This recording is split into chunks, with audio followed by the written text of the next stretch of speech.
Hello, everybody, and welcome back to another Every Damn Week podcast. My name is John Kirby, and I have the pleasure of having another guest with us this week.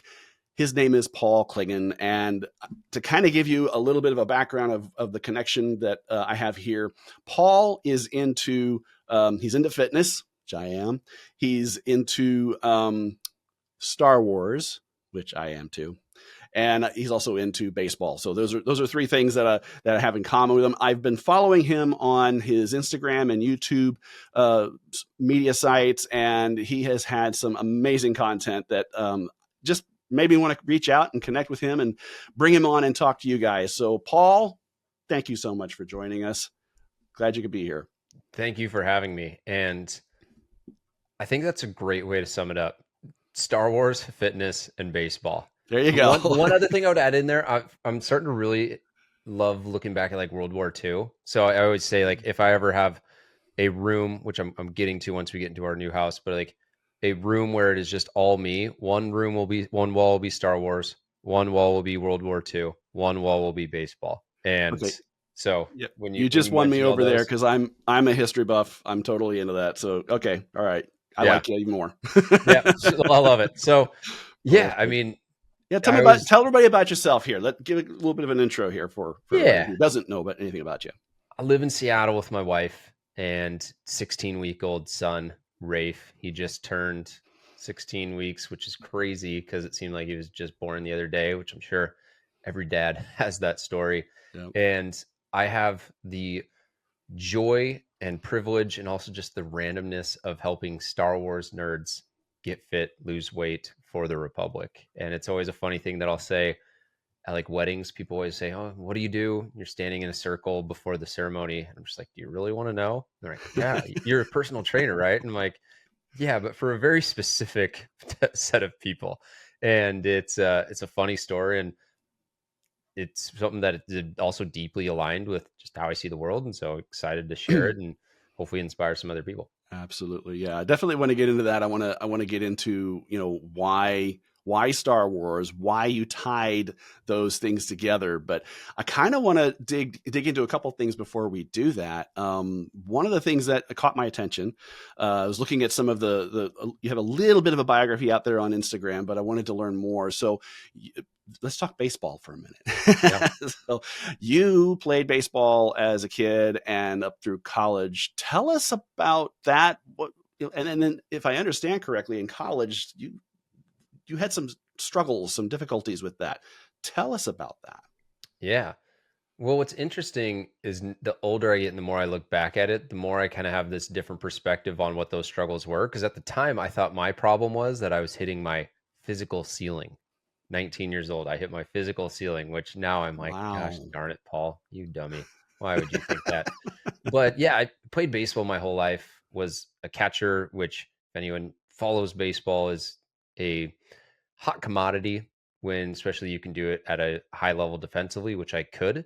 And so I was fortunate enough to get a scholarship to Washington State. And this would have been the last year of the Pac-10 to give anyone a timeline here. And it was around, yeah, 2009, 10, 11, and just some guys that were also in the Pac-10, Pac-12 at that time would have been Garrett Cole, Trevor Bauer, um, Robert Refsnyder. I think he's on the Red Sox now. Marcus Simeon was at Cal, and then Tyler Anderson, the Angels pitcher. He's been around the league, but he was at Oregon, and so that was when I played, and I didn't play a ton. I think I got into like 20 or 30 so games over the couple years that I played, and it was just defensively. So it was the most random role, but I would go in the bottom of the ninth with the closer, who was like a first team All Pac-10 closer, and I was a defensive upgrade. And so I would play all these high pressure ninth inning games after sitting on the bench, Wow. and it Wow. was both nerve wracking, but also at the same time, I think kind of a really cool opportunity to be this like battery for the closer who would come in instead of like a pinch hitter. I was a pinch defensive replacement. And I would start some games here and there on like a Sunday to give the guy a break. But the thing that I look back on now is just so much frustration. It's also probably a why. I have dreams every probably every month about being back and having another opportunity to play, is it just didn't occur to me that I could work harder and get better. And the reason was because I grew up very athletic naturally. Didn't lift weights in high school, three sport athlete, was able to just kind of show and go. And it got to that point to where I could get away with it until I got to the Division I level at Washington State. And so for 2 years, I would, have that role and just started to let this thought come to my mind that like the juice wasn't worth the squeeze, the 5 a.m. practices, the travel. The big one for me was missing out on summer, like going to the lake with my buddies. And instead I'd have to go to a random state in the middle of nowhere and play with a bunch of random people Sure. and live at a host family's Yeah. house. So I was just like, man, kind of hit my mental ceiling or my physical ceiling on how good I'll get. And the big thing that I also really struggled with mentally was performance anxiety, where I would sit in the bullpen knowing that if we got up, the closer and I were coming in, and I would hope we didn't score. Like as bad as that sounded, I was Really? just so nervous about having to go in and perform and be in that high pressure situation. I remember being in the batter's box thinking, oh, if he hits into a double play, I won't have to hit. And again, looking back now, I'm able to recognize that as like, dude, you weren't prepared. You weren't putting in the work to feel confident about your ability in that situation. But at the time, I didn't know what to label that as. So I looked at that as like, oh, that's a sign that I've hit my ability ceiling. And again, I laugh at that so much now being in fitness where I'm like, really, dude, at 19, you thought you hit your physical ceiling. Um, but I just allowed myself to believe that. And so after my sophomore year, coach is like, all right, cool, let's do your end of year review. And I was like, don't need to do that. Juice isn't worth the squeeze. I've hit my mental ceiling. I said I'm hitting my head on my physical ceiling. I think I'm going to quit and hang it up. And they're like, oh, okay. And I just stopped playing. And now I'm able to look back at that. If we were going to extract a positive and be like, man, if ever there was a reminder to never quit, knowing how much I regret it now, because I played my whole life baseball and loved it and still love it. And so now it's kind of this every time I feel like, oh man, I just want to quit the entrepreneurial gig or I just want to hang it up working out or, just call it quits. I'm just like, dude, you know what that path is like. And me going into entrepreneurship was honestly kind of this promise to my younger self where I'm like, hey, we fell short in that competitive environment. Here's a new one to never let that happen again and actually evolve into that version of yourself that keeps pushing on even when it feels like, what's the point? Let's just give up. That's awesome. The looking back on that, what do you think you could have done differently to to make that mindset shift towards getting past that ceiling? Yeah. It was interesting because my dad was really supportive the whole time of me growing up and playing, but he never spoke into here's how you should think or here's how you should practice. It was more, oh, you need to get to practice or you need this gear. Cool, yeah, like support you. So it's not his fault in any Mm-mm. standpoint, but I just don't think I had the awareness and like I wasn't conscious enough to know that I was the reason why I wasn't playing, not because the coach had a preference over someone else. And, when you're 19, it's easy to be like, oh, coach doesn't like me. Coach likes winning. And so Mm-hmm. he's going to put whoever on the field he Mm-hmm. feels like gives them the best chance for winning. But at that time, I would have had a victim mentality. Everything is happening to me, and there's nothing I can do about it. I can't get stronger. And it's so funny. I Mm-hmm. was the literally weakest guy on the team because I'd never lifted before. My first week, I always laugh at this because people, did their first week of working out with me and they're like, oh, so hard. I'm just like, I was throwing up every single day for the first week, and we were doing barbell drills to practice cleans. We were not even lifting. And Oh I remember my wow. body was so stressed out, I would go throw up at the end of it. I'm like, Oh what is wow. happening? It's 6 a.m. We've already worked out. Mm-hmm. I'm already thrown up. Now I got to go to class. And it's just like, I was just like not mentally ready, but I didn't even realize that I wasn't mentally ready. Yeah. And well, it wasn't just the mental; it was also the physical too. It sounds like Yeah, as well, fair. because you Fair. hadn't put in enough. I mean, I remember. I think it was, gosh, I want to say this is 15, 16 years ago, and I had a long break from being very focused on physical fitness. And my wife bought me this. I think it was some Groupon thing to go to this HIT performance enhancement class where I would show up at like 6 in the morning, and the first day I'm running out of the gym to the parking lot and I'm puking my guts out because I have pushed myself in a way I've never done it before. But and I never finished that because I wasn't ready in my head, and physically I wasn't ready. And so I let the physical get in the way and affect here. It's so amazing how when physically you don't feel strong enough, physically you don't feel ready, it affects the mind. Yeah. And I really appreciate you sharing that story, because that you know, what what would it have been like had you had a different vision past college for what you were going to do with all that you've been doing? Yeah, I always tell myself now, and maybe this is ego, but I'm like, dude, if I could put my 33-year-old brain in my 18-year-old self, I'd be in the big leagues. And maybe I wouldn't, but I would have had such a different work ethic. I would have been in the gym. I would have been eating right. I would have played way less video games. Might have had, a few bush lights on the weekend with the guys, but teamwork at that point. And then I would have just been hitting and catching every single day. Like that's what I'm doing in my dreams. It's, 3 hours for practice and I'm putting in the work, because baseball is one of those cool sports in that, yes, being a physical freak like an Aaron Judge is helpful, but for every Aaron Judge, there's a Jose Altuve, and it's a skill thing. Skills can be developed, whether that's a mental skill set, physical skill set. And so as a defensive catcher, you can look across the league in MLB now and just find a bunch of guys with a buck 80 bats. And again, I don't want a buck 80 bat, but you can find that in the big leagues. You can find that in double A. And I had the skill set to glove it. I just didn't keep working Yeah, on it. it was fascinating how you brought up a couple of times the um, every month or so you have a dream of what you could have been doing. And I had the same thing, only for me it was college, just doing better in college. And one of the things that happened to me is I got bored. I got very bored in college, and I had so much potential that I with all it was a technical school, so I was very technical and very much into computers, and I could have really done so much more with that, but I failed a lot of my classes because I was bored.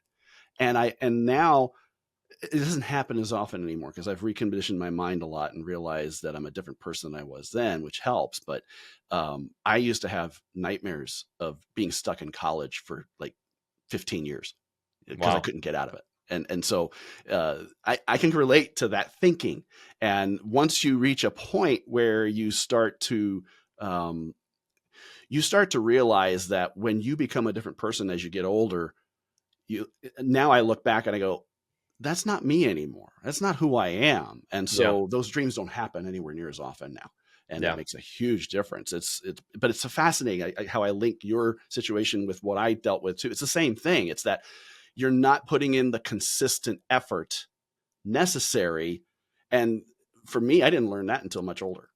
And without that consistency, it just kind of crumbles. Yeah. I'd be curious what a dream expert would say, where it's like, do I need to resolve that? Is it something that is just maybe a reminder of, hey, you used to be this person, you're not. I don't know. I just kind of put it in my pocket, and we'll talk Star Wars, obviously a little bit later, but I'm just like, hey, every time you don't want to do something, just go back to that dream you had 2 nights ago and remember what it felt like, and there's your little dark side, spit of fire to Right. ignite the flame for you. Right. Exactly. So so what year in college did you quit? After my sophomore year, going into Wow. my Okay. junior year. And then I was like still wanting to be around the baseball team. So I was the announcer for the game. So I'd be there in the press box being like, now batting number 24. Dude, you obviously didn't want to quit. Why did you, like, you're at the game. You might as well have Right, had the right. uniform on. I feel That's like such a awesome. Herbie right now. So you, in your mind at this time, you were hitting your ceiling. Well, clearly now you're well past that ceiling. What was it that led you to get back into a focus on your fitness and blow past that? Yeah. There's different times where I feel like I've had a moment where I blew past it. The catalyst for it all, though, funny enough, was a guy I played baseball with when I was living in Portland was like, dude, you should go to yoga. There's a bunch of babes at yoga. And I was like, oh, okay, I'll go to yoga. It was some like hot, sweaty hit yoga class. It kicked my butt, but I was like, oh, I thought I was in shape. I thought I would handle this. And so it was like, this is a new challenge that I'm gonna master in like 2 months, which obviously you don't master a practice, but it led to me spending a lot of time in meditation and stillness and quietness. And it just made me realize how much I was leaving on the table and how much I'd kind of put this cap on what I could expect out of myself. And it just kind of created that awareness of, oh, okay, wow, everything that I'm asking for in life, I'll get, but I'm not asking for a whole lot. So I'm not really getting a whole lot. And that's when it kind of gave me this new awareness. That's when I got into fitness. I got into personal training. It was all with this linchpin of yoga. My first business was Down Dog Athletics. What the mission was to make yoga more accessible to athletes. It pittered out after a year or two, and I just kind of shifted more focus to general fitness. But the whole idea was that, and it's funny because I'm in literal Star Wars now, but I was like, yoga is the light side, your fitness is the dark side. You've got to have this yin and yang to your fitness to have a good balance. I think that for me, just it's almost like yoga was this bleeding of paint onto the paper that now like made the picture look completely different. I like that. That's a fascinating view. I hadn't really thought about that with yoga in that perspective. I mean, I've attempted yoga a few times.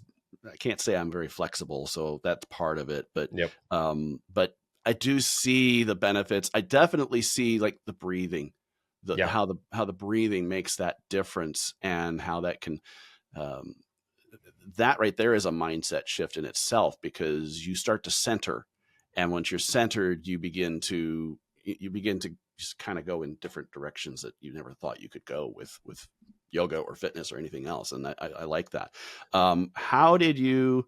So you worked for Amazon for a while, if I remember correctly. Is that right? Yeah, got my degree in advertising, worked at ad agencies. In Portland, I was working at Wieden and Kennedy, which is the agency that coined Just Do It. So we work on Nike and Old Spice and all these big cool campaigns you see during the Super Bowl. And funny enough, in that role, I think about this a lot too. I got called in for performance review and they're just like, Paul, you're not doing your job. Like, why are you not working? I'm just like, I don't know. I'm just like not motivated. I felt so bad because I knew I could perform better. And I don't know, I always think of like the baseball story and even that one, which I don't really tell a whole lot because it's just like kind of random. But so many people think that they're just like not cut out for it.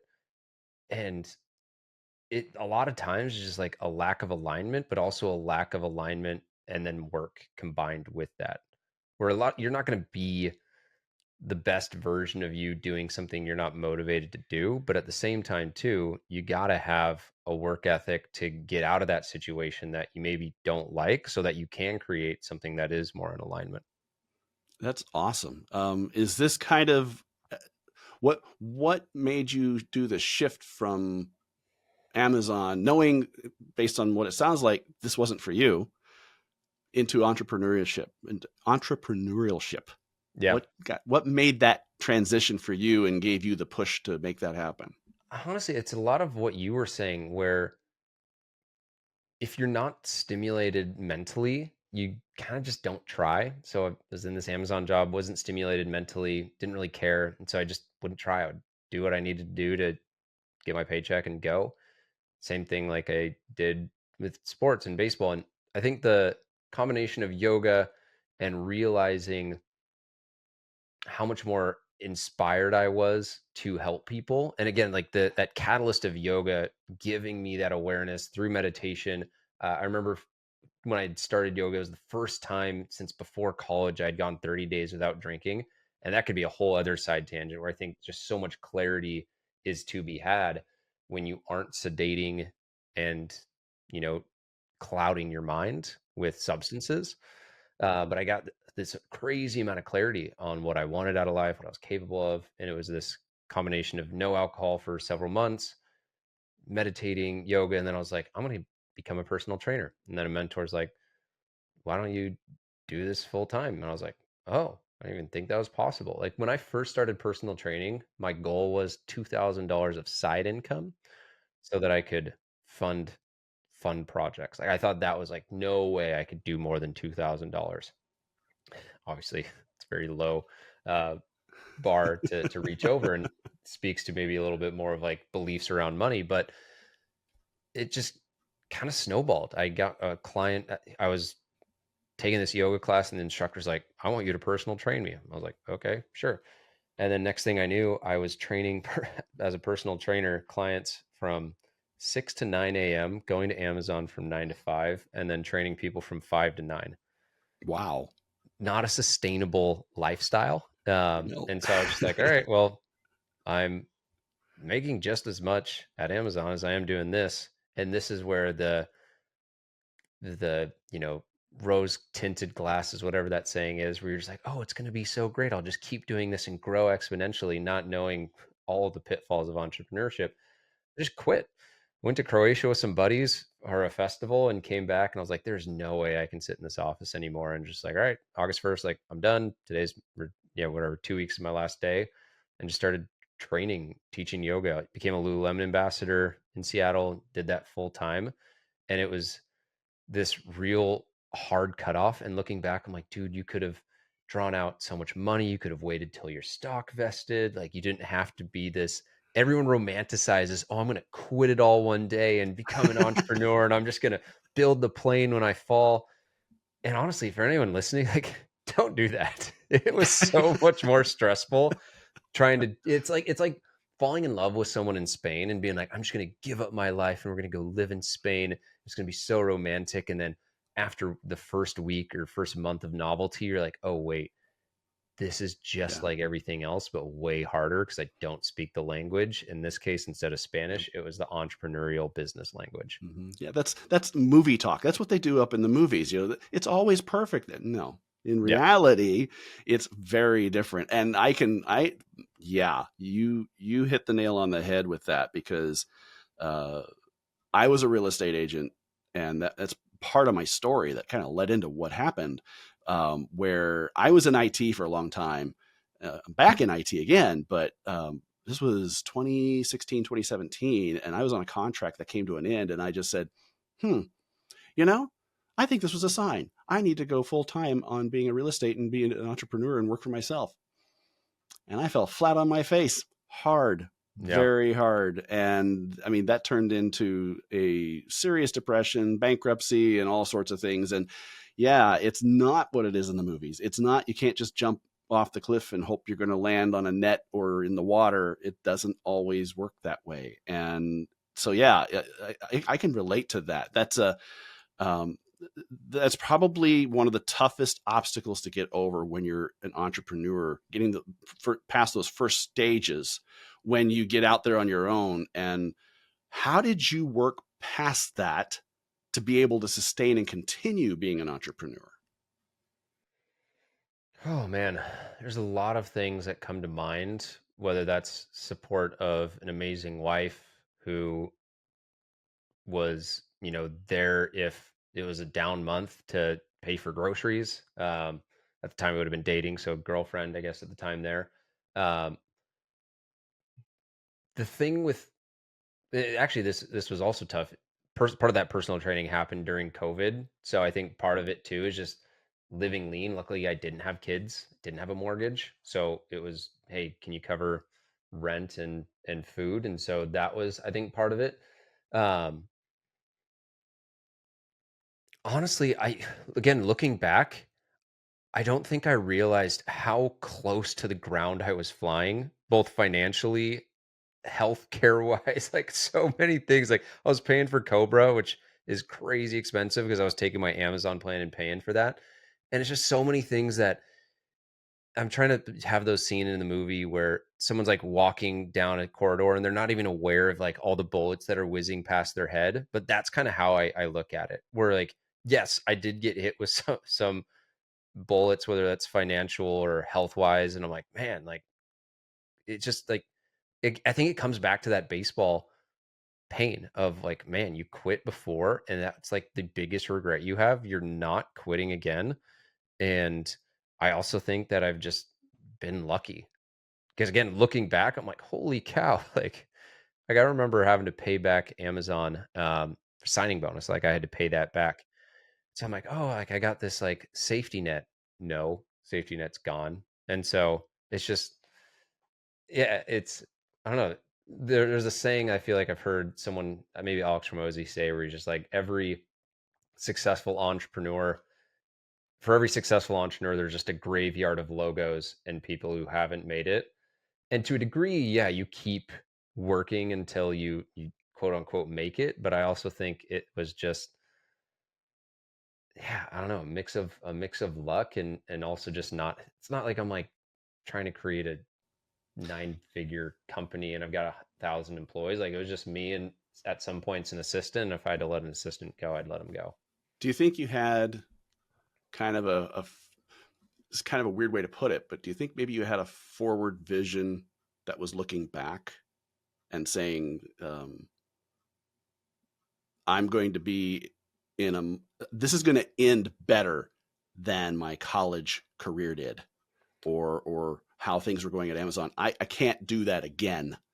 Do Yeah. you think that that vision is what pulled you to where you are now? Yeah, I think it's two things. And this might not be a healthy perspective, but it's a combination of a vision that I'm pulled by, but also a huge inefficiency at times of not feeling good enough. And so it's this I've got to prove everyone wrong or myself wrong that I'm not worthless, right? And overcome moments of low self-worth. But then I've also got this big vision and I believe that I'm the hero of the story and I believe that I'm going to be the one that makes it. And so it's this almost like, I forget what the exact phrase is, but it's essentially like I've got so much confidence in myself, but I've also got this big insecurity driving it. You're battling the version of yourself that is successful, confident, and driven versus that imposter syndrome. Yeah. Is what it sounds like. That battle is what you're waging at the moment. Yeah. Yeah. And it's that's why I say like I don't know how healthy it is because it's one of those where it's just like, okay, part of what drives me is my wife and my family, and I want to make sure that I'm providing for them and I'm the best husband ever. Then another part of it is like, dude, you quit your job at Amazon, like you better make it worth it and have an amazing story to tell. Mm-hmm. Otherwise, like, why did you do it? No, I think that's awesome, and that goes right into the whole a little bit of the dad conversation I want to start getting into a little bit where you have responsibilities now. You have a son that you have to provide for as well as a wife. Um, the and I think what you're describing, in my opinion, is perfectly healthy because I deal with that too. I deal with the battle of seeing where I am now versus where I was 6, 7 years ago and where I want to be in the future. I still deal with that imposter syndrome.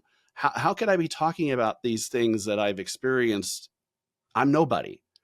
But I have lived it, and I know people who have also lived it. So I'm not that imposter. I have to remind myself of that. So I have experience and I have knowledge and things to share. So it's totally in my mind, it's healthy because everybody deals with that. I know several entrepreneurs who have that struggle, but Yeah. as a dad, as a dad, you got to work past that because you have people depending on you to get them from point A to point B, whether it's every month, every year, however that works out. You got to put food on the table. Eventually your son's going to have school and you're going to have all these responsibilities that are going to land and you have to deal with that. You well, let's start kind of going into what you're actually, no, before we do that, I actually don't want to miss this part. You talked about, you had kind of a depression, a dip Mm, that you had that started you on this journey into Fit for the Republic that you're yeah. doing now. Tell us about that. Yeah. So exactly what I was talking about with the self-worth, where I always tell, whether it's clients or people I'm talking to, just my belief. And I think if you look at like Carl Jung or any kind of philosopher, there's a shadow self and a higher self, a dark side, a light side, number of different words for it. But my dark side, when it is very dominant, will go and be like, dude, you're not good enough. And it's a self-worth thing. And so a lot of my drive comes from proving this voice in my head that I am good enough. And so it's like, all right, I got to be fit. I got to make sure that, business is good. I got to have all of these things. It's almost like living life as a three-sport athlete where everything needs to be firing at all state levels. Otherwise, you're a failure. And so Yep. that's like the dark side. The light side is like, hey, dude, like, you've helped so many people, you'll continue to help people, and it's obviously a lot more healthy, but it is pulled by that vision. So that's why I say, like, there's this tug of the two.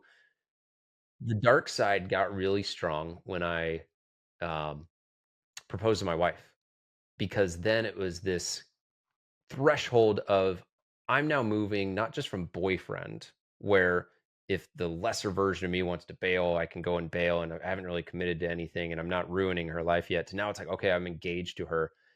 And then I got in this loop, and there's a few things that were kind of contributing factors. So I'll just go over all of them to give a full picture. I've had ADHD my entire life. I feel like a lot of people could probably relate to that. And I decided to see if getting medication would help me be more present. This would have been like 4 or so years ago. So I saw a psychiatrist. She's like, cool, you should get on Adderall. I got on Adderall, and boy, did I like it. It would put me in this like turbocharged brain. I would just work, work, work, work, work. Pair that with social media and anything else that just drains dopamine. And I found myself where, like, man, everything's really gray unless I'm going 100 miles an hour. So you got that going on. Then you've got this sense of, man, am I actually like a worthy husband of this woman who I think is incredible? And this imposter syndrome to what you talk about. And now everything's gray. Now I'm in this spiraling loop of, dude, you should just like end it. That way she doesn't have to deal with your loser butt for the rest of her life, and you keep letting her down. Like, why are you like, don't let her down, like all these things. And that was the worst mental place I've probably ever found myself in. Dealing with an inner critic that's beating you up, and you're hearing that inside voice just tear you down. Yeah. Yeah, exactly. And so then what it would happen is I went to the psychiatrist, said, hey, I'm feeling this way. She's like, oh, you're depressed. I'm like, oh, I am depressed. And this is where I'm really big on language. I am, whatever follows that is your identity, how you see yourself. Yep. So she said, you're depressed. I'm like, oh, I'm depressed. I'm depressed. I'm depressed. And even like saying that now, like my brain is like, no, you're not. Don't say that. But then it was like, okay, well, if I'm depressed, how does a depressed person act? Next thing I know, I'm drinking a six pack on the couch, playing Oh video no. games. And I'm like, all right, I better, stay on brand, because this is my new identity. I went on medication. I'm about to go on antidepressant medication. And I'm sitting on the couch, and she's like, all right, I think we should put you on blah, blah, blah. And call it whatever you want. It could be a voice in my head, could be God, could be whatever, but something was just like, don't wait. So I was like, all right, let's try next week. Let me just see if I can shake it. And like, normally if it's depression, you don't just like shake it. But anyway, my mentor at the time was saying that I should check out this book, Alter Ego Effect by Todd Herman, How to Transform Your Life Using Different Identities. And so I read it, and for whatever reason, was just like, whoa, this is so cool. And it tapped into like those superhero angles and that light and the dark side and that version of you that could, and gave examples that didn't make it seem so weird, whether that's Beyonce and Sasha Fierce, or Eminem and Marshall Mathers, Kobe Bryant, Black Mamba, Batman, Bruce Wayne.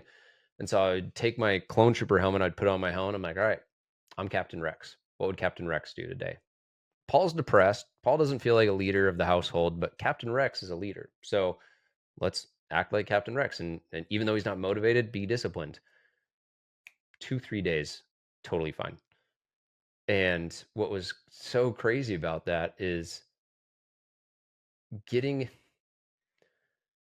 so low. And the one thing that I remember telling myself during that time too was, I was like, this is going to make a great story. And I would always think about my life as this book with several chapters. And I was like, man, this is the part of the movie where people are like, how does he get out of it? This is Indiana Jones with a rock rolling towards him. And people are wondering, how does the hero get out of it? And that was always this kind of thing that I kept holding on to. And then as soon as I had this like alter ego, and I just like grasped to it super hard, and I was like, this is the thing that gets me out. This is the spaceship that I jump on that gets me out of Dodge. And so far, like it was. And I talked a lot about being thankful for those moments. One, because now I'm able to tell this story, and in the future, I'll tell a larger story. But there's people that will hear that and they'll be like, man, I'm in that moment. If he can get out, so can I. And that's always, I would picture myself on stage speaking and telling that story and just be like, dude, you're going to get out of this. This is going to be an incredible story that changes people's lives. Just keep holding on to that hope. And I think that was the thing that like kept me going through that time. And then being able to look back, having that mechanism of that alter ego gave me that kind of ride out. That's fantastic. That's exactly that's why I do what I do. It's the same. It was for the same reasons, and where I pulled myself out from a depression, had a little help, had a great help from a friend, and after about 6 months, as I was starting to come out of that, I was like, I want to help others. That's what drove me into doing what I'm doing now, and sharing your personal story about these things. That is what people connect to, Yeah. and people because most people don't realize there are other people like us that have gone walked the same path. We've done the same thing. We have the same issues, and as we hear those stories, it helps us all to go, huh, maybe I can do that. Maybe I can do the same thing that Paul did, or anybody else that I know did. And I think that's fantastic. That's how that came about. So tell us about Fit for the Republic. How did, now that you've kind of given us a story that leads up to this, how did you evolve this into your business now? Yeah. I'll preface this with, if I get excited, give me a hands up to slow me down, because this is just something that obviously I'm Oh, super passionate no about. worries. I'm going to get excited with you. So go right on ahead. Um, so there's a few things that I think, from my perspective, just make fitness in Star Wars like peanut butter and jelly. One is that symbol of the hero. And there's many heroes, there's many characters in Star Wars, but the reason why it resonates with so many people is because it's a story built upon mythological blueprints that are just the truth of humanity. And so when you see a Darth Vader, when you see a Luke Skywalker, when you see a Captain Rex, these are well thought out characters that are part of a story that symbolize something that we resonate with. The reason, and I used to always ask people on interviews or sales calls, I'm like, who's your favorite Star Wars character? And it would tell me like 60% of that person's personality based on who they said. They would say, oh, it's Han Solo. And I'd be like, oh, interesting. Do you kind of see yourself as someone who like goes against the grain and wants to do it their own way? And they're like, yeah, I kind of do. And anytime we identify with a hero, we identify with those character traits. And so that idea of having Captain Rex and saying, what would Captain Rex do? Was just a way of me saying, what is a visual representation of the type of person that I would want to be? And what are the character traits of that person? That might be your father. What would the best dad do? Okay, well, I had a great dad, so I want to emulate those character traits. But with a movie like Star Wars, you have these amazing characters that have stood the test of time, that you can literally look at and be like, man, what does bravery look like? What does discipline look like? What does passion? What does patience look like? And you have those visual representations. So then you can literally create this binary path. And so I tell clients, there's a dark side version of you that sits on the couch, eats Hot Pockets, and skips the gym. Says, I'm not good enough. I can't go to the gym. I'm going to get made fun of. And it listens to that dark side voice that holds you down in fear, which is another thing that I'll get into in a second. But then there's a light side version of you. There's the hero that says, I don't feel like doing it anyway, but rather than give into this, I'm going to show courage. What does courage look like? Well, if only there was a moment in Star Wars where someone showed courage and, went down the trench run and blew away the Death Star. And so that's one big part of it, because I just Mm-hmm. think that at the end of the day, we all have several alter egos. When I finish this call, I'm gonna take off my hat. I'm gonna put on my dad mode, and I'm gonna go from this like Mm-hmm. version of me on this call to talking goo goo gaga voices. You know what I mean? Yep. And so sometimes people think alter ego, like it's kind of cheesy, but every actor that we think is a great Mm-hmm. actor method acts. We see athletes all the time, as soon as they cross the line, turn into just an absolute monster. I think performers, musicians, a lot of them have alter egos because they don't feel like themselves. And so stepping into that alter ego helps them perform. And so it really is just a version of you that you just haven't flexed into, you haven't exhibited. And so when I do workouts on my YouTube channel, or I create these characters as kind of like fun spin-offs, the underlying message is, hey, if you tapped into Boba Fett, what would Boba Fett do when he wants to finish Yeah. or skip a workout, or quit early? Well, he'd crawl out of the Sarlacc pit, because that's what a bounty hunter would do. He would be resilient. He would be tough. You know what that looks like. Now go and exhibit it. Mm-hmm. So that's No, one I, angle. I, the perspective there, because and this is to all my anti sci-fi friends out there. Star Wars is a great saga. Not take out the sci-fi for a minute. Take out the special effects. Take all that out. The story is connective. It all has a thread of us in it that we see somewhere in there that we want to be a part of it. And you're absolutely right. So for me, for when I was a kid, it was Han Solo. As I got older, it was Obi-Wan Kenobi. Those are the ones that resonate with me. And those character storylines, they make you think and want to be more like those, and you incorporate those into your personality, into your life, into your thinking, and having there's absolutely nothing wrong with having these great stories that get told. They're meant to inspire. They're meant to help us to be better. And that's the great thing that George Lucas, that's what he wanted. He wanted it to be a story that inspired children, really. That was the whole point. And it's grown beyond what he ever imagined it would be. But to have a story that will inspire someone to want to be better, that's what we're all looking for. Yeah. Um, you had another part you wanted to get into. I think you were leading into the fear part a little bit, if I recall. Yeah. So the other thing about Star Wars too, if you move beyond the blasters and the spaceships, it's basically just a bunch of wisdom dropped by these Yeah. Jedi masters. Yes. And I'll use them Yes. a lot in content and in emails or in videos. But some of my favorite ones is just like Qui-Gon Jinn's, your focus determines your reality. Man, if that isn't a way to approach nutrition, fitness, your wife, right? If you focus on the negative, you're going to find more negative. Your reticular activating system.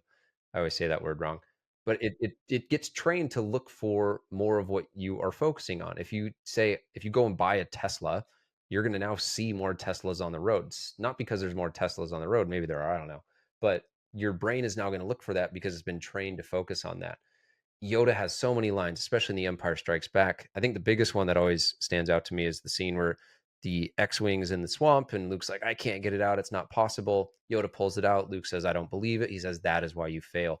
Mm-hmm. Jyn Erso has a line, rebellions are built on hope. And this clash of the light and the dark side, good and evil. I made a post about this yesterday. The reason why people struggle with health and fitness and eating healthy isn't because of the wrong diet or the right workout. It's the fear of what other people are going to say. It's the fear of failure. It's the fear of success. And that's what sabotages people. And Peer when you pressure. look at what leads Mm-hmm. to the dark side from Yoda's perspective, fear leads to anger, anger leads to hate, hate leads to suffering. Let's carry this on. So we fear going to the gym, so we don't go to the gym because people are going to make fun of us. Now we're angry. And a lot of times we project it out. You'll see it in the comment section of just about every single post. Those men aren't anything other than just angry at themselves, and they're projecting it into the comment section. Quick little side tangent here. If you find yourself making a comment, 99% of the time it's because an emotion has been triggered. And so just catch yourself what emotion is triggered. And if unless you're commenting LFG or nice job, you're just responding from a triggered state. So side tangent there. So anger leads to hate. Um, and that's where it's like, I hate my body. I hate my life.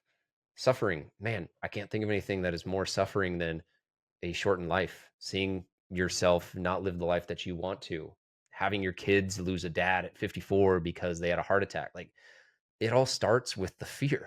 And if we look at Star Wars as this, here's a way to defeat the dark side. Here are characters giving you that example. Here are little quotes from the characters. It's this battle of light and dark. It's this battle of your inner demons versus the version of you that overcomes them. And so I think the characters give a good visual representation of who we can aspire to be. And I think the message overall is just every day you step into the arena, the dark side never quits. And I think that's one of the coolest things about the saga, especially the original trilogy, is let's say someone runs a marathon. They overcome all these hurdles. They never thought they would. They cross the finish line. They blow up the Death Star. Next movie, there's a new Death Star.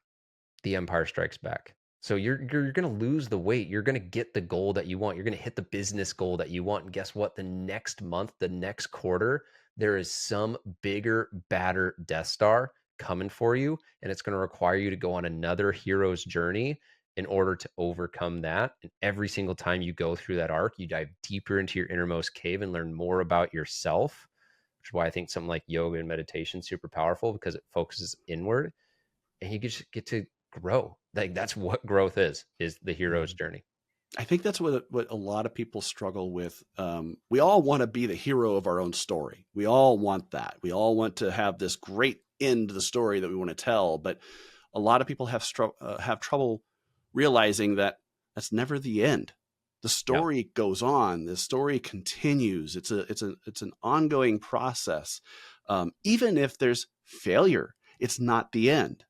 There's beyond that. Failure is only a stepping stone. You've learned something from it. You have to get past the failure and keep going, because you're going to learn from that failure, and you're going to go on, and you're not going to do that again. That's for sure. And you're going to make sure of that. And then, then you'll fail again in another way. It's all about being able to realize that, okay, you have your mind and you're set on the goal. You're going to get there, but realize that's not the end. It's never the end. You have to keep going after this, and you have to keep climbing. It's going to be ebbs and flows, but it's an ongoing climb. Tell me and tell us. You work with a lot of dads. What are some of their biggest obstacles that you're seeing that they have to struggle with in trying to make these personal improvements and to reach their goals that they're trying to reach? Yeah.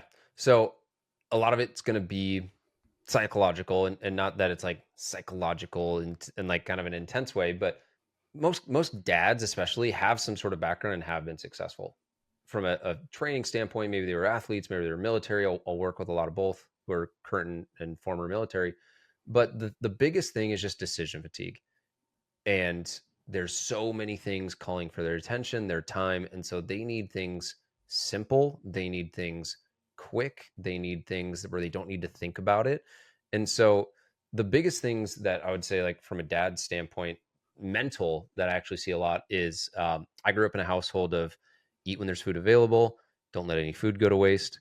And one of the biggest things I'll work on with dads is just breaking that belief of, just because the kids left some extra turkey on the plate or some extra mashed potatoes doesn't mean you need to Zamboni the entire plate or the entire table sometimes, because that's where those extra 500, 600 calories come from. It's, oh, let me finish my wife's plate. Right. And so it's breaking of that habit, because a lot of times people will say, oh, I eat pretty good. Like, I don't really eat anything different. But then when we go and look at it, it's like, hey man, like, you're having a third of your calories from your kid's plate. So It's like, that that's whole like a waste really, not, want not mentality. And I yeah. grew up with that too in my house. Is like, hey, don't leave, clear your plate, eat everything on it. That's exactly what I grew up with. Yeah. My grandpa was a colonel in the Army. If you put it on your plate, you eat it.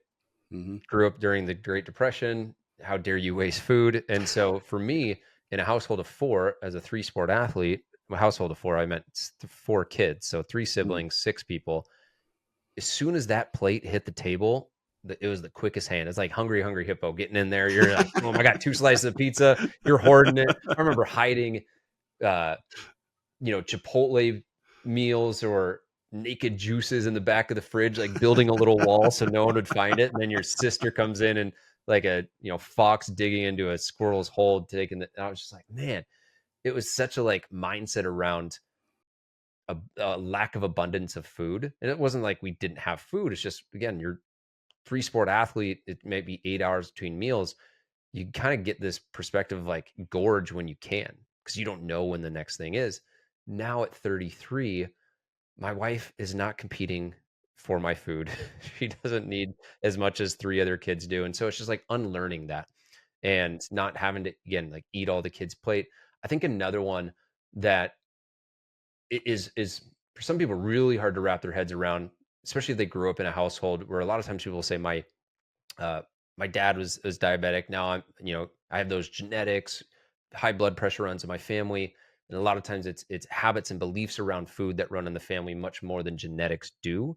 It is possible to break that chain. It's just having a different habit, belief, values around food. And so what I'll talk to a lot of dads about is, yes, I know Junior wants mac and cheese and he wants the chicken nuggets. But as the leader of the household, the lighthouse, you've got to kind of put in place new standards. And yeah, there is a balance to all of that. You don't need to be militant about it, but your kids are going to develop a palate that you train them on. And so you making different nutrition choices is what they're going to learn. And when they're 18, the body they have is going to be based on what you trained them on when they were 4 and 14. And so I think that that's like another really big one. It doesn't necessarily impact them as much, but a lot of them are worried, am I going to have to eat differently than my family? Yes and no. Like, yeah, you won't be able to have 5 slices of pizza, but at the same time, you get the opportunity to say, hey, family, we're no longer just going to go to McDonald's every single day at the end of basketball practice. We're going to go home and actually make a meal. And that kind of stand in leadership for a lot of guys, again, they're just not used to demonstrating that. So maybe that's where like an alter ego gives them that character trait of leadership. But those are Yeah, like two real tactical ones. I can confirm all of that thinking. My dad, the way he the way he ate when I was in the house, he was actually, a little more, I want meat and potatoes on the table, and he was very particular. He didn't want certain vegetables. It was like he wants mashed potatoes, he wants steak, he wants this, and so that was generally what was served. But as he got older, he just kind of gave up on that mentality of eating. Not that that was great anyway, because mashed potatoes all the time, that's gonna at 45 that adds up. Yeah. But when he got older and he started living on his own after he divorced my mom, I'd go to visit and he had boxes of Hostess Twinkies and Ding Dongs sitting next to his chair. Yeah. That was his inventory. And when I saw that, that was a wake up call for me, because I had gotten into the mentality when I moved out, went on my own. I can eat whatever I want. I can do all of that. No problem. And when I saw that and I tried to convince my dad, okay, and he was very overweight, had type 2 diabetes, was in denial about that. And I said, Dad, you got to eat more vegetables. You got to eat. He goes, none of that agrees with me. I'm not going to do that. And unfortunately, by not doing that, he died. It had a miserable death because his body suffered from the type 2 diabetes that he was dealing with, that he was refusing to do anything about. And it was just a horrible death for him. And that my wake up call was many years before that, thankfully, where I just started eating better. Yeah. And I'm now trying to make sure my kids do better.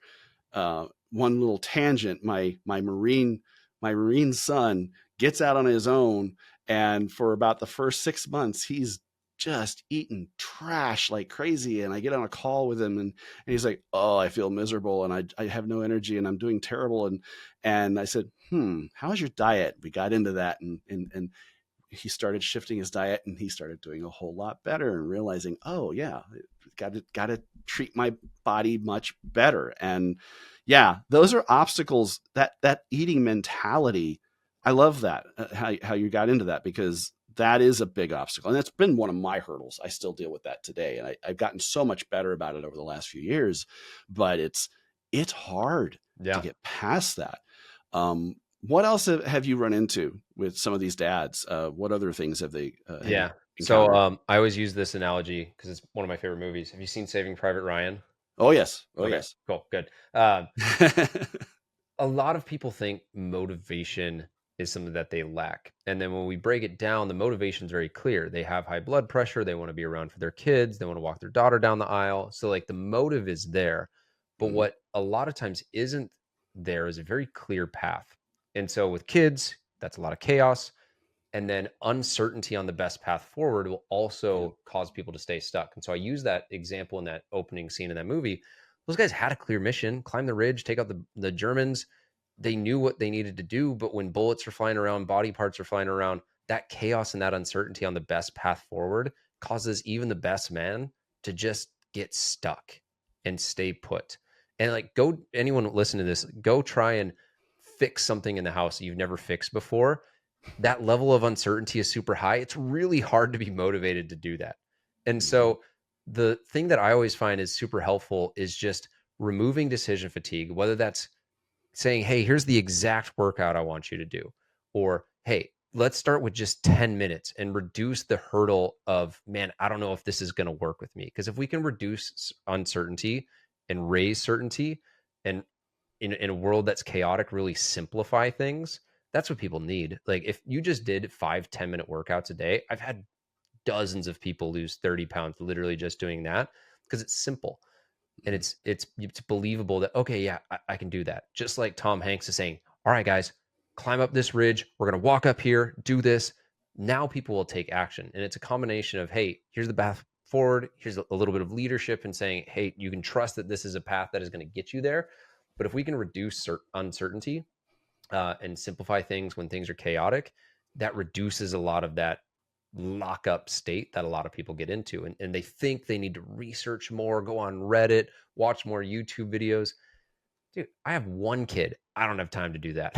And so if I can Mhm. ever Mhm. trade dollars for time, I'm going to do that, because it just Mhm. saves me so much of the trying to figure it out on my own. Yeah, the thing I want to add on there too, you mentioned how everybody has motivation, and motivation is it's basically like the starter in your car. It gets you going, but you got to have something that's going to keep it going. And so you need to have discipline. You have to have discipline, and you need to have consistency.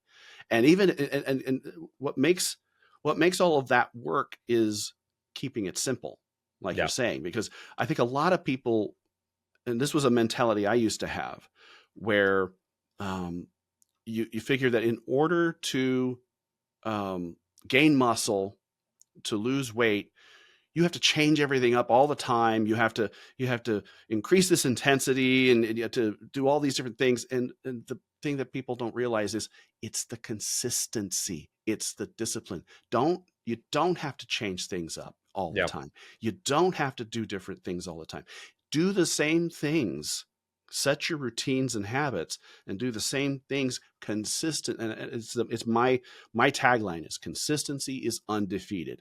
The Mm, more you I do like that. something, the more you're going to get the result. And that's me. Is I'm trying to. Well, it doesn't matter whether I'm just going for a walk for a couple miles that day, or if I'm going to the gym and I'm putting in my chest workout for the day.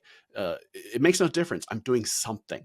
I'm staying active, but I'm keeping it simple. I'm not doing these elaborate things and trying to pile on everything I can do all in one day and hope that I've lost 5 pounds in that first day. I try to Yeah. change it up. Yeah. Yeah, it's a lot of things you could throw, and social media will tell you that you need to do 2 hours of stuff and before 6 a.m. before you can even start your workout. And it's just like, hey, let's just like focus on the basics. I think one other note I want to make on that motivation piece, Yeah. one that I've been playing around a lot with clients, is just like, motivation comes from deprivation. And a lot of people that I'll work with don't have that deprivation because they're not surrounded by people who are in shape, or they don't have that delta between where they are and where they want to be, because in their mind it's not that bad. And so deprivation is what creates that tension of, I want to be here. I need to have my blood pressure at a certain level. I need to get out of the obesity class. When people have that deprivation, that's that initial spark. But ultimately, that's the dark side motivation, because you're trying to escape pain and close that gap. Right now, you might not want water, but if anyone listening, or just you, John, if you didn't drink water for 5 days, you would want water pretty bad. That motivation would be there. And so that deprivation creates the motivation. But then what we talked about earlier is, how do we sustain that? And I think that's where that vision comes in, where now you're chasing something. And because you're chasing it, you also still have that deprivation of where you are and where you want to be, but you're no longer fueled by the fire, you're pulled by the vision. And that's the thing that a lot of people aren't able to do, is go from running away from the lion to being the lion chasing the gazelle.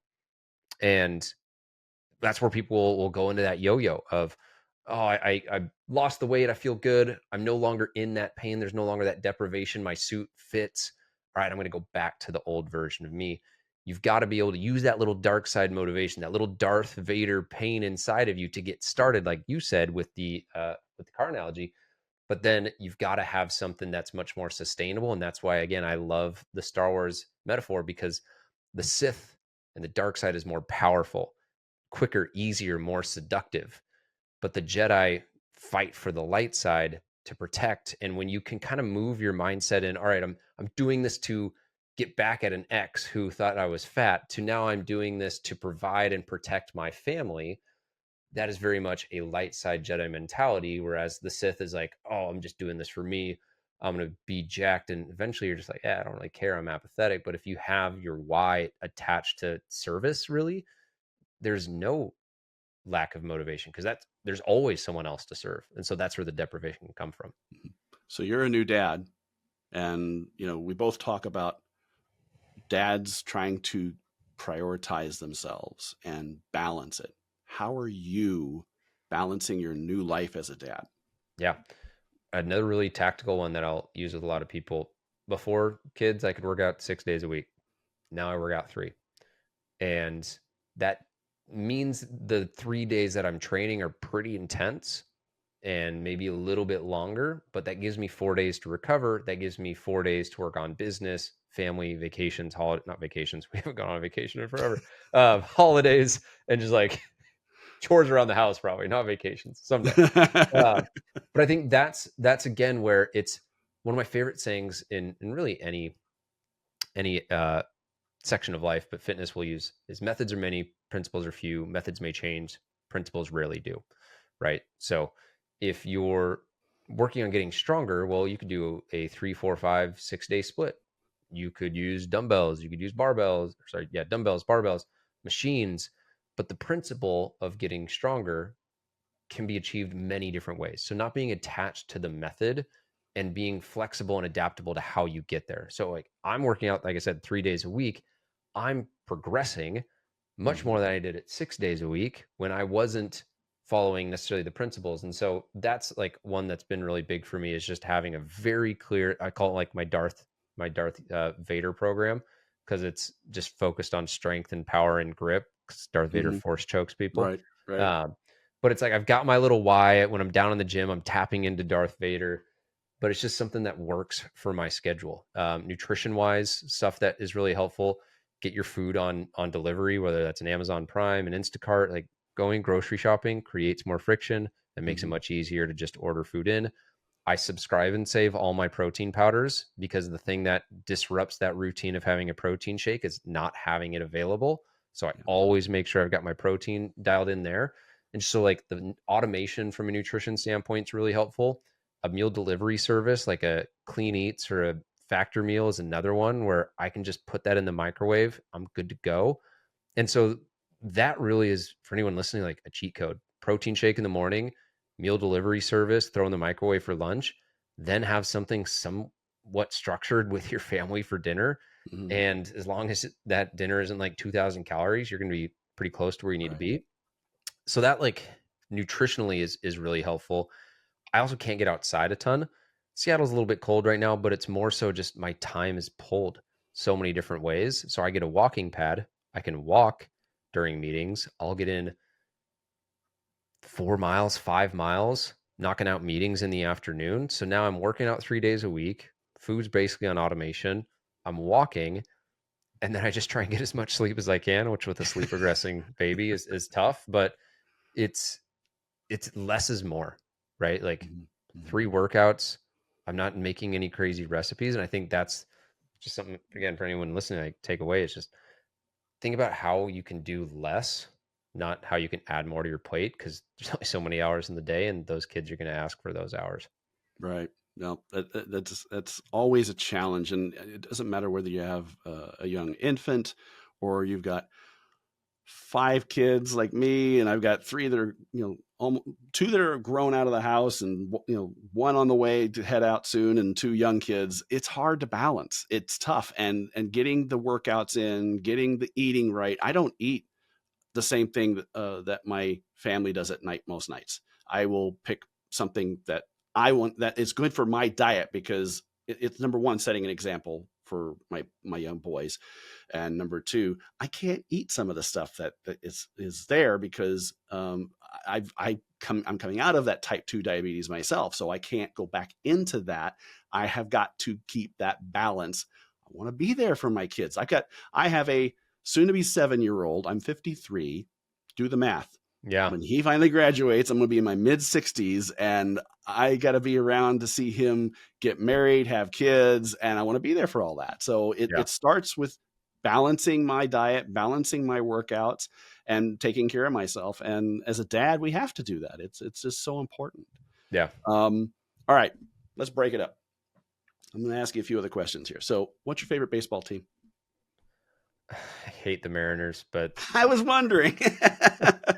they've never won a World Series. They refuse to spend money on their players, but I couldn't pull myself away from a single game this year. Having Rafe definitely made that just mental switch, because I remember going to all the Mariners games in the Kingdom with my dad, getting tickets. He pulled me out of class early. We would go do a game, and I'm just like, man, I'm going to make all these memories with him doing the same thing with these players. I got back into baseball cards, and I'm like, I'm going to be able to show him all the players that he watched growing up when he was born, just like I went through my dad's collection. So I'd say Mariners. I was during the playoffs. I was rooting for the Padres, though. I was San Diego is too, one of my actually. favorite cities, and I think they had an electric squad. But I Yeah, don't know. when I like Kansas City didn't individual make it, players. I went Padres, because Yeah, they've never won, and I actually do like the Padres. I like San Diego in general. That's just me, but yeah, yeah, no, I agree. yep. Okay, so let's get into Star Wars a little bit. What's your favorite character? Obi-Wan Kenobi. If we're going like main, you know, movies, Jesse Hmm. is an ARC trooper in the Clone Wars. He's also kind of my 1B, but Obi-Wan Kenobi, for all the same reasons I mentioned earlier on the call, when I look at character traits, I see myself as a guide for other people. And for all the crap he went through, he stayed committed to his path. Lost his Padawan, lost his girlfriend, lover situation, lost his master. And it just kind of shows how Anakin fell to the dark side when he lost his wife, his mother, his Hmm. Padawan, and Obi-Wan stayed the path. And so I just always found that as something admirable. That's cool. Favorite Star Wars movie? Revenge of the Sith, I would say. And it's partially just because I'm a prequels kid. I'm 33. So it's one of those where Star Wars always meets you at your childhood. And when a Hmm. lot of Hmm. people get frustrated with Star Wars, I always say they're trying to put Star Wars in an Excel spreadsheet, and you have to view it as a 7-year-old, or as George Yes. Lucas intended a Hmm. 12-year-old. And Yeah. so I think where a lot of hate with the prequels came from is now you have 2 generations of people looking at it from an analytical standpoint. Well, Luke wouldn't do that. And I bet you in 20 years, there's going to be a bunch of kids who are just like, this is the story I watched. Yeah, that was the fascinating thing. I've indoctrinated my kids along the way with all of the Star Wars lore, and my youngest are really into the prequels right now. They love Episode 1. That's their favorite. I mean, for me, when I was growing up, it was Empire Strikes Back, Yeah. and not just because it was just such a phenomenally directed movie in general, but because that was the first one I got taken to as a kid. And Yeah. so that one connected with me, and I have some great memories of my grandparents who they took me to buy a Star Wars playset right beforehand, and we went to the movie and had a great dinner, and so just a great experience in itself. But my older kids, we saw you kind of bring up an interesting topic there with Luke Skywalker and his character arc, and how in Last Jedi, how everybody was like, oh no, Luke would never be like this, blah blah blah. And I'm like, did you people see Empire Strikes Back? Did you see how Luke was at that point? Yes, it is possible for him to have gone that direction and just kind of say, I can't do this. I mean, Yeah. that was the battle that Yoda was trying to tell him to get past. I don't think we have time on this podcast to cover this topic, but society is littered with men who unenroll in life. Yeah. And Luke Yeah. Skywalker did essentially what the guys who say, I'm done with women, I don't want to have kids, I'm done working out, I'm done doing all these things. I Mm-hmm. think it, for as much as I don't like that movie, I agree. It's very Mm-hmm. possible to see someone at 55, whether that's the lore age or in real life, be like, Mm-hmm. I'm Mm-hmm. tired of playing this game, I give up. Yeah. No, I like that. I like how you put that. And actually, I liked Last Jedi because I thought that was more realistic than the other two. But I think that's you hit on a very interesting topic, which you're right. We don't have enough time on a podcast to go over, but Yeah.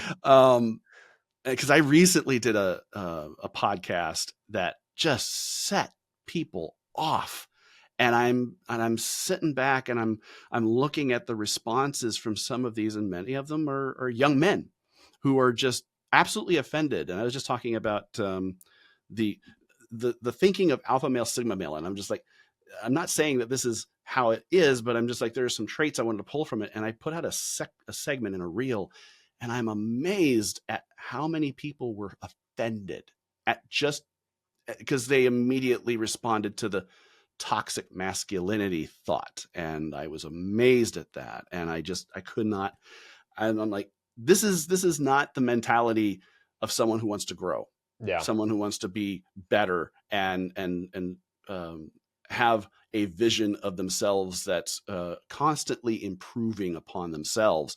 Where if you're looking back and you're easily triggered by something, I hate using the word triggered, but that's really what it was. They get triggered by something, and that's a lack of emotional resilience. Yeah. And you hit right on that with that. And that's the one thing I'm seeing a lot of men struggle with is they don't have emotional resilience to fight these battles, fitness wise, diet wise, and all these things. I mean, for me, for a long time, food was I was emotional eating a lot. That's what my dad did up until he died. It was emotional eating because that was the only way he could comfort himself. And a lot of men do that. Yeah. And that's a tough thing to get past. So anyway, yeah, we go off on another tangent. We could go on for 3 another hours 3 later. hours. Yeah, to do a Joe Rogan podcast here. Paul, thank you so much for being here. This has been a fantastic conversation, and I really appreciate you being here. How can people find you out there and get on board with your mission? Yeah. Paul Clingan, PaulClingan on Instagram, YouTube. I want to say TikTok. I'm not really active on that, but I think the Instagram and YouTube are probably the big ones. If you're like, man, I need a workout that I can do at home in 10 to 25 minutes. I've got hundreds on my channel. I put on different helmets. You do. That's kind of how this whole Star Wars thing started. I didn't intend on making Star Wars themed fitness. I thought it would be fun to make a workout in a helmet. Didn't tell my wife I was doing it. Didn't tell anyone I was doing it. Filmed 30 of them. My wife was like, "Why are you so sweaty?" I was like, "Don't worry about it." I would lock the door to the basement gym so she wouldn't walk in on me. And That's then I hilarious. posted it on May the 4th because like, oh yeah, I'll just do this for fun. Keep in mind, no YouTube search volume is Star Wars workout, clone trooper helmet workout. And I posted it and it just kind of exploded. Instagram grew to Wow. like 35,000 in a couple of weeks. YouTube is getting like thousands of subscribers a day. And so I was like, oh, okay, I'll just keep making this. Ended up making, I think I've made like 270 now workouts, all in a helmet. And it's not fun. It's not easy, I but don't know how you do it. I it's really don't. just like, it's honestly just like having fun is kind of how I look at it. And it ends up helping a ton of people. And so anyway, I say this all because if you're like, man, I need something that's 10, 20, 30 minutes that I can do at home. Got body weight, dumbbells, kettlebells, a range of minutes, a range of focuses on different body parts. And it's all just designed to be accessible to get you started. Is it the most optimal thing? No. I try and make it intelligent and design and make sure that it doesn't get you injured. But it's something that's been able to help tens of thousands of people because it feels approachable as opposed to the shaming perspective that a lot of fitness people do on social media. If you don't do it my way or look like me, you're not good enough. And because I work with a lot of guys who are more of like that nerdy, not gym rat type person, it feels a lot more accessible. But at the end of the day, like it's just a workout that I do in a helmet and anyone can benefit from it. And so that's on YouTube. Instagram, I do a mix of motivational and then just like funny skits. Swole One Your Kenobi. skits are fantastic. Those are the things that really connected with me. I absolutely love Swole on Kenobi. He's my favorite. Swole One Kenobi, And you got Anabolic. the accent down pretty good too, I got to tell you. What's funny is I'll do other videos and people are like, this doesn't sound like Swole One Kenobi. And I'm like, yeah, because I don't have 100 watches of that scene that I'm like, that Battle of the Heroes scene, we've all watched 100 times. We've all said those quotes 100 times. So I can hear Ewan McGregor saying it. Oh yeah. When I'm making random skits, I don't have Ewan McGregor's ears or sound burned into my ears. So it's a lot harder to make that accent. And so, but anyway, yeah, I do a lot of skits, kind of just like motivational, give people a different way to think about it, like the alter ego, the dark side, fitness tips as well. But yeah, YouTube's something where you can go grab stuff that's super tactical. And then Instagram's where I just hang out and get people fit for the Republic. Perfect. Awesome. Paul, thank you again for being here. Really appreciate it. Thank you so much, brother. All right. Thanks, everybody. Thanks for joining us for another Every Damn Week podcast. We'll see you next time.